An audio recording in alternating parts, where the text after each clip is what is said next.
That's cheating! Welcome to MojoPlays, and today we're taking a look at 10 games that copied the big leagues and surpassed them.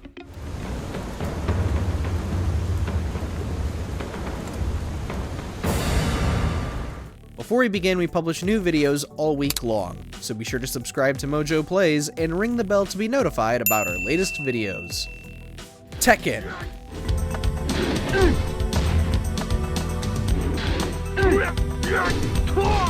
Shortly after the release and astounding success of the first Virtua Fighter, Namco poached a significant chunk of the team to work for them.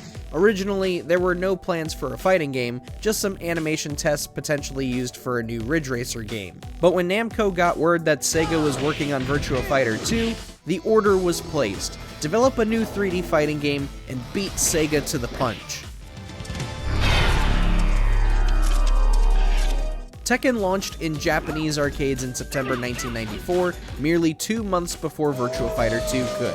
It would also later release in worldwide arcades in December 1994, 1 month before Sega could get VF2 out the door. Today, Tekken is one of the biggest fighting games on the market, with its 8th mainline entry exploding in player count since its launch in January 2024. As for Virtua Fighter, well, we haven't had a new game since 2006, and no, we're not counting all of those revised versions of VF5 that have come since. Where's Virtua Fighter 6, damn it?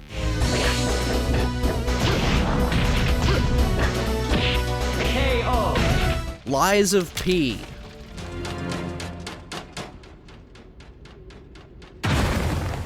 For years upon years upon years, From Software fans have been begging for Sony to greenlight a Bloodborne 2. Or, at the very least, Sony, release a PS5 version that supports a higher frame rate. The publisher just won't budge. And when one market isn't being served, someone will swoop in and serve them. That is what NeoWiz Games and Round 8 Studio did with Lies of P.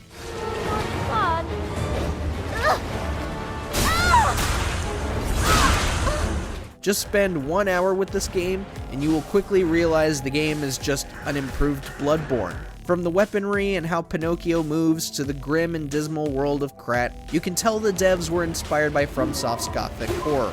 Since launch, the game has sold gangbusters, and a sequel has already been greenlit. Meanwhile, Bloodborne still sits and rots in 2015 at a choppy 30 FPS.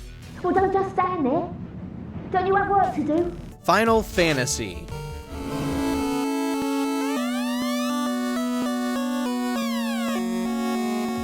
Prior to the merger, Square and Enix were two separate companies with different ambitions. While Enix saw commercial success with Dragon Quest, Square was in deep financial trouble. For quite some time, the company was against making RPGs, believing it would only lead to poor sales. But when they hit rock bottom, they had one last shot to make a game. Square greenlit an RPG for Hironobu Sakaguchi to develop, and only 3 developers volunteered to help him. Sakaguchi and his cohorts took elements from not only Dragon Quest, but tabletop RPGs like Dungeons & Dragons to create the first Final Fantasy game.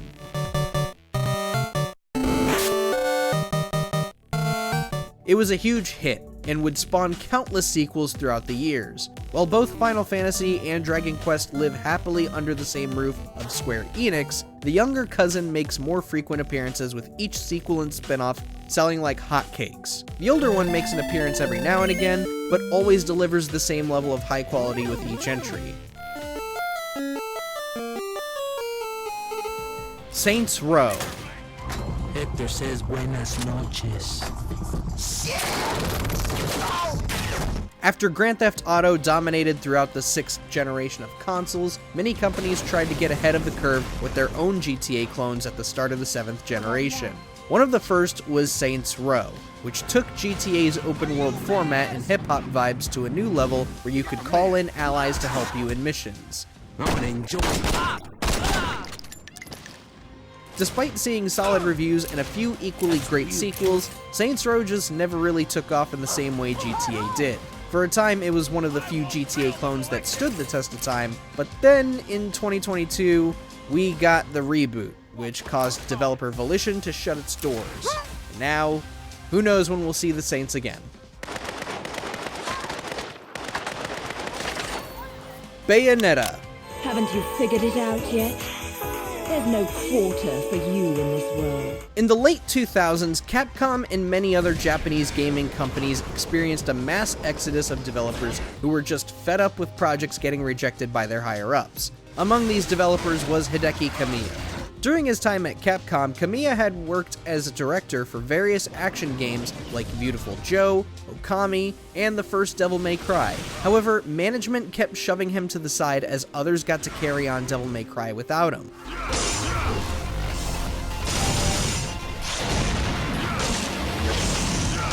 This, along with other grievances, would result in him quitting with Resident Evil creator Shinji Mikami for the two to go start Platinum Games. Their first projects? A gruesome gore fest known as Mad World for the Wii, and most notably, a sexy hack and slash inspired by Devil May Cry, known as Bayonetta.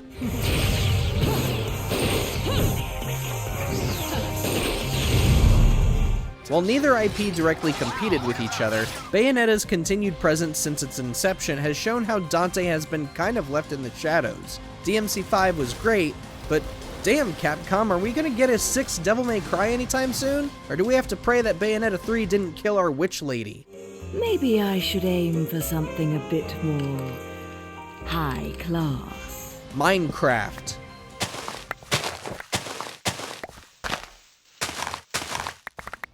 In case you younger folks hadn't heard this before, Minecraft was practically a facelift of a completely different game.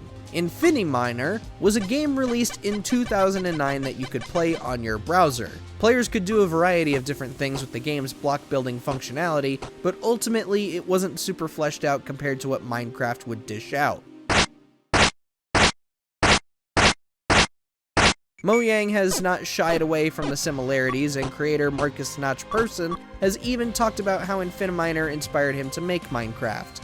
Today, Minecraft has enjoyed resounding success through implementing live service elements, collaborative DLC with various IPs, and enjoying spin-offs like Minecraft Dungeons and Minecraft Legends.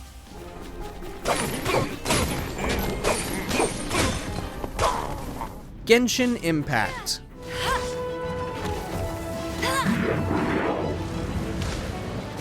Tired.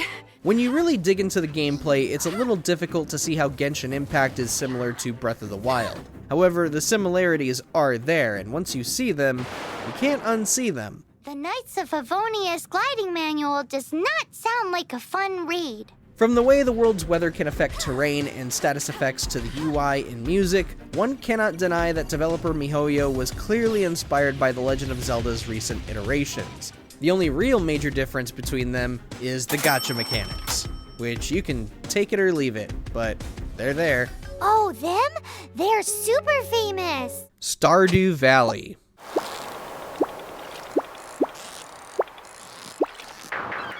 Before cozy life sims came into their own market, many of us were starved. Your only real options were The Sims 4 or any of the old Harvest Moon or Story of Seasons titles.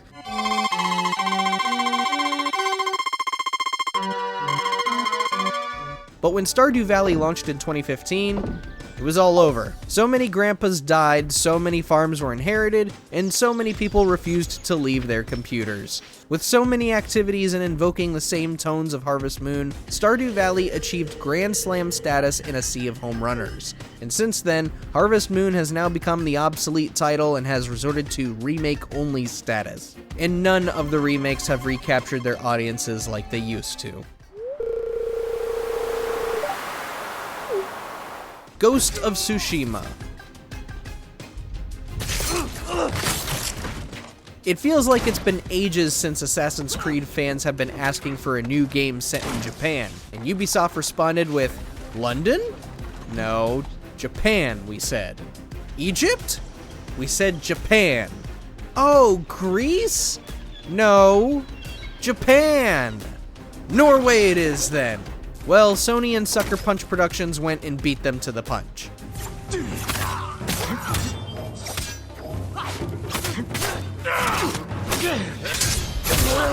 In 2020, we basically got the Assassin's Creed in Japan game we wanted in the form of Ghost of Tsushima.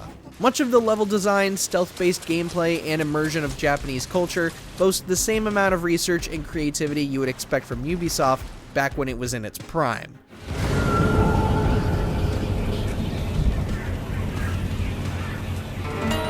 It wasn't until years after the game's success that we would get an announcement for a new Assassin's Creed game that will finally be set in Japan.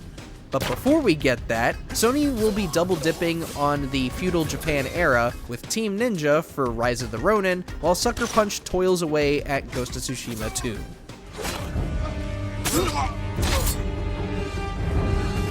Pal World.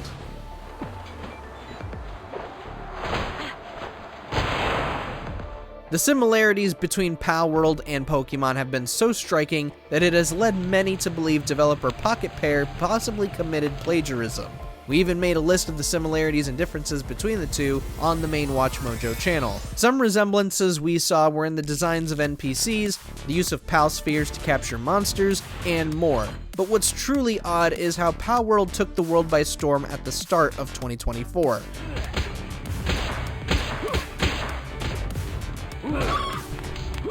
The amount of attention it's received since has been overwhelming beyond any amount that recent Pokemon games have garnered. With the poor reception from players over Violet and Scarlet and Sword and Shield, perhaps the Pokemon Company and Game Freak will step up their game in future titles? One can only hope.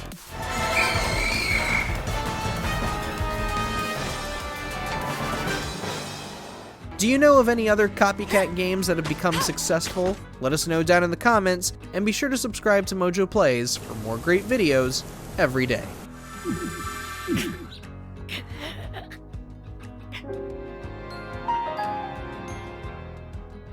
Thanks for watching. If you enjoyed the video, there's more where that came from.